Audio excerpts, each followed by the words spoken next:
don't know who I am, my name is Larissa and this is my channel. So today we're going to do kind of a wrap-up video for 2016 so I can talk about what happened to me in particular and talk about that because I'm very thankful and excited to start 2017 and start things fresh and new. So I wrote a list of things that talk about in 2016 that happened to me. One of the first things I want to mention is my art has expanded a lot for 2016. I've done a lot more, I like to call it go back to basics, where I use really minimum tools. I did this more towards the end of the year, but hey, never too late to do that. So back to basics for me is like things you find around your house, like a ballpoint pen or a simple pencil and any kind of paper.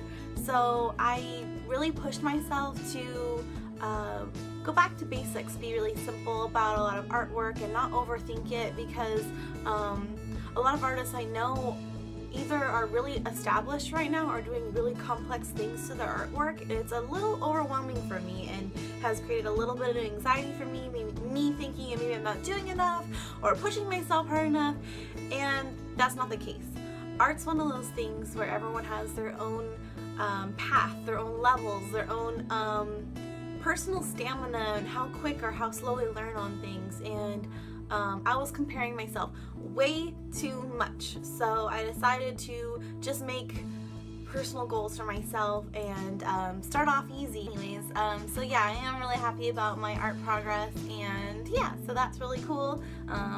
So I also wanted to say thank you to my husband, Justin. We have been together a really long time. I don't talk a lot about my personal life on this channel or my love life, and my best friend and my husband is Justin McKee. He goes by Upper Mind Ink online, and he is also an artist. We have very different genres, but this year has been a really good year for support for each other and love for each other and our artwork and the things we want to do, and yeah, so I wanted to say that was really good for 2016. It was quite a struggle. Life events kept smacking us in the face, but we came out of 2016 with a smile, so that's good. Let's see, next on my list is our friends Paul and Brittany moved to LA, so we got to go and see them a couple times last year, stay at their house and hang out and do stuff, so that's really neat.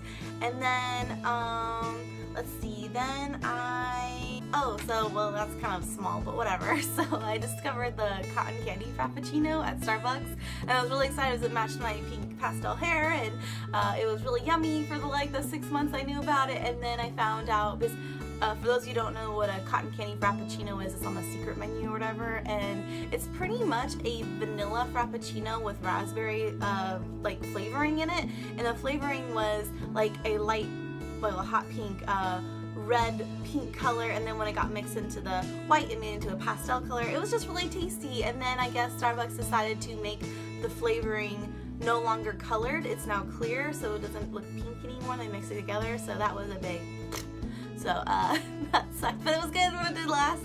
Let's see, what else did I do?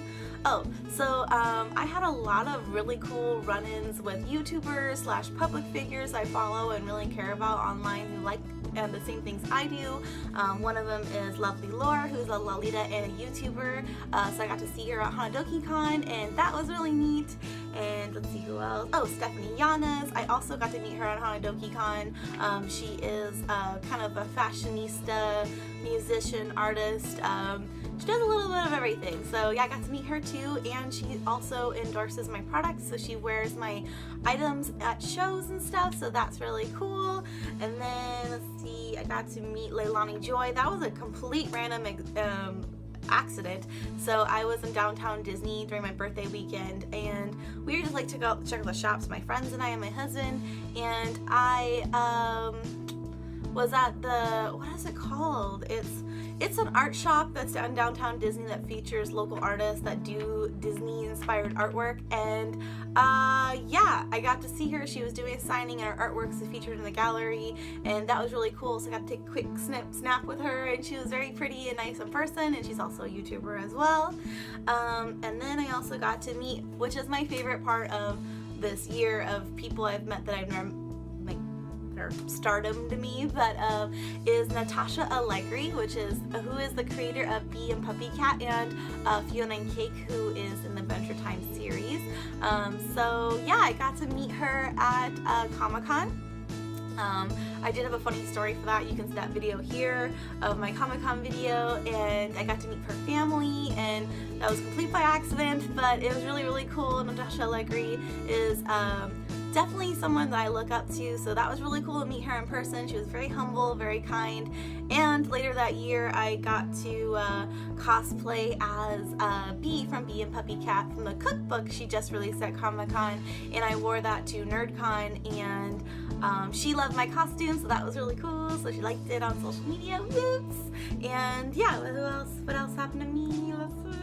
Oh, cosplay adventures. So I didn't make as many cosplays as much as I would like to in 2016, but getting older, you find out that money has to go to bills and not fun as much, so I didn't get to make as many costumes, but some of the cosplays I did this year was Sailor Moon in her school uniform, Princess Serenity, which was also lots of fun to make, and I got to be Princess Bubblegum, one of the episode dresses in the blue tutu dress. I also got to be Apple from Turbo Kid, so that was a lot of fun, and Akko from Little Witch Academia, and again Bee from Bee and Puppy Cat, so that was really cool. Made all those costumes, and yeah. Let's see.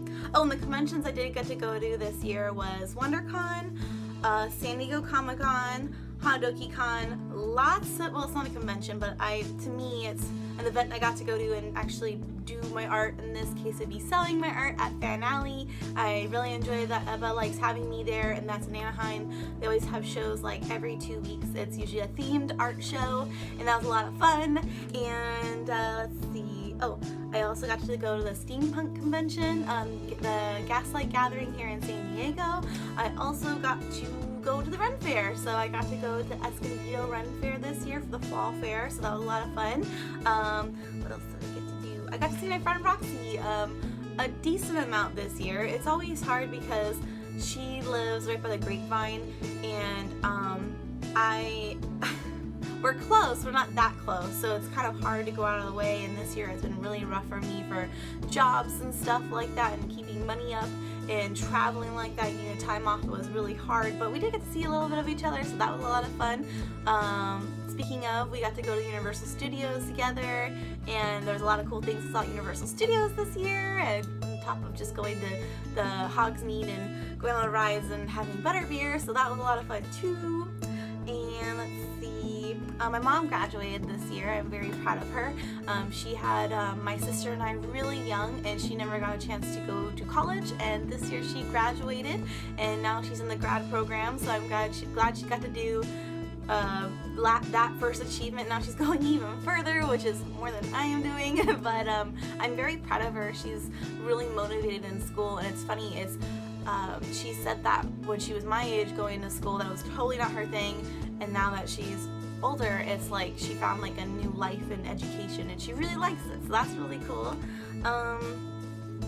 Here on YouTube, I'm really proud of myself. I believe I have over 100 subscribers now, and I am so thankful.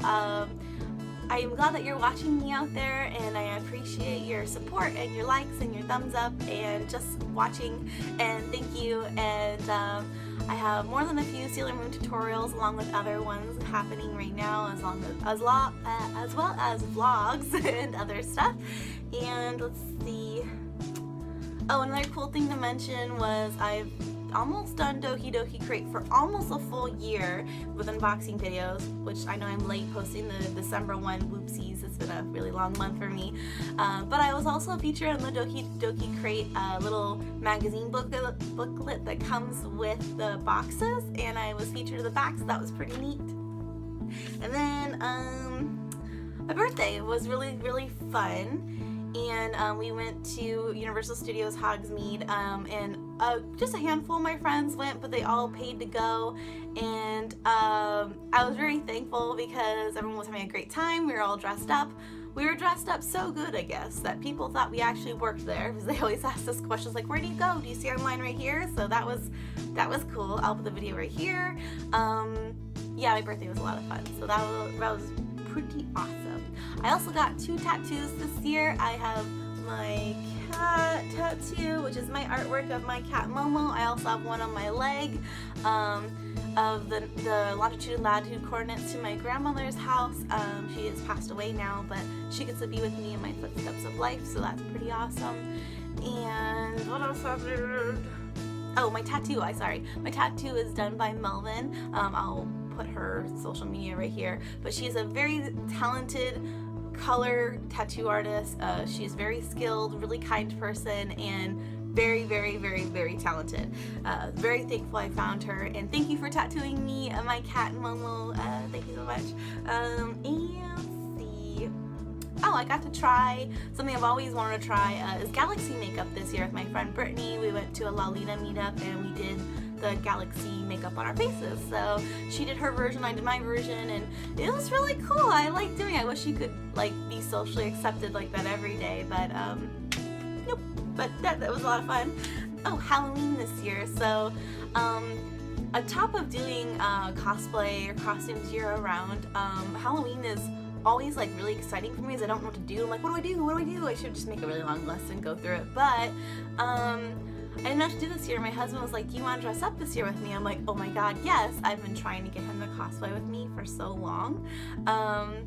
But yeah, he was like, would you like to do classic Halloween monsters with me? And I'm like, oh god. I'm like, I don't want to be a mummy, and I don't want to be the creature of the Black Lagoon. I'm like, I don't know. And I thought about it, and I was like, you know what? There's no rules when it comes to monsters and storytelling and costuming. And I'm like, you know what? Screw it.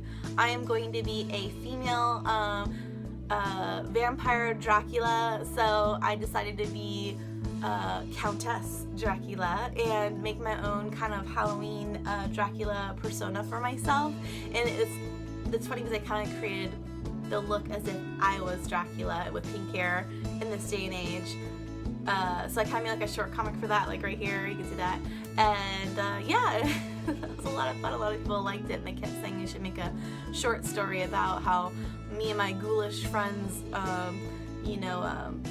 prowl the night on Halloween and just, have lots of fun scaring people. And we didn't really scare people, but people thought we were pretty classic, and liked our costumes, so that was pretty cool.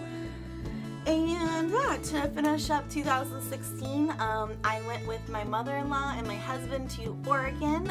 We stayed in Seaside, Oregon. We road tripped from San Diego, California, all the way to Seaside, Oregon.